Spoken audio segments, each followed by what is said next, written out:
Pinaglilingkuran ang Panginoong Jesucristo. He is the same yesterday, today, and forever.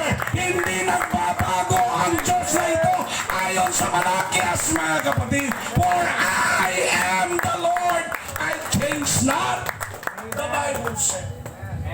So kung hindi siya nagbabago, dapat huwag magbago ang ating pananalig sa Panginoon. Kapikin mo ang katabi mo, darating din ang panahon mo. Dating din. Ang bira, Pastor, matagal nating hinihintay yung breakthrough. Malapit ka na sa breakthrough mo, tumalikod ka pa, sayang! Di ba? Huwag kang tatalikod, huwag kang titigil hanggang hindi mo natatanggap ang breakthrough sa buhay mo, mga kapatid. Faith in God is not about having an easy life. It is about trusting Him through all the seasons of life.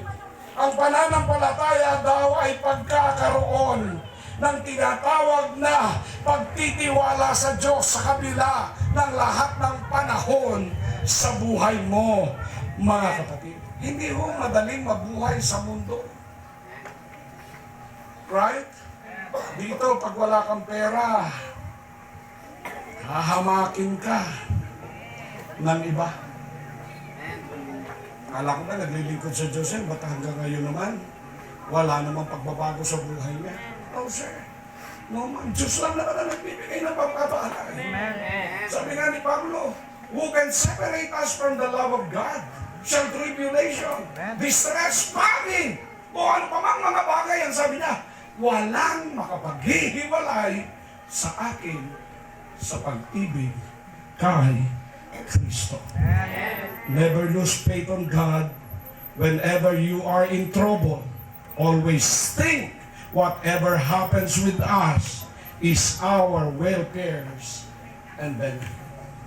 Lahat po ng nangyayari sa atin, wala pong tinatanggap ang Diyos para doon. Pagpalain mo si Pastor Ronnie, anong benepisyo sa Diyos mo? Diba? Binigyan mo ng pamasahe pa papuntang mo. O, anong benepisyo sa Diyos mo? Wala naman eh. Huwag mo siyang bigyan. May benepisyo ba sa Diyos doon? Wala rin eh. Yung bigyan mo ka siya, wala eh. Yung hindi mo pa siya bigyan, anong benepisyo ng Diyos yun? Diba pa sa?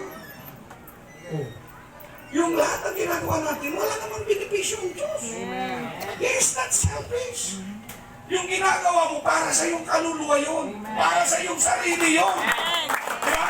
Nagtatapat ka. Ano, kailangan ba ng Diyos yung tithes mo? Hindi naman eh. Yung offering mo, kailangan ba ng Diyos? Hindi naman eh. Kaya mo ginagawa yun dahil pagsunod mo sa Diyos. Na kapag gagawin mo yun, itadagdag at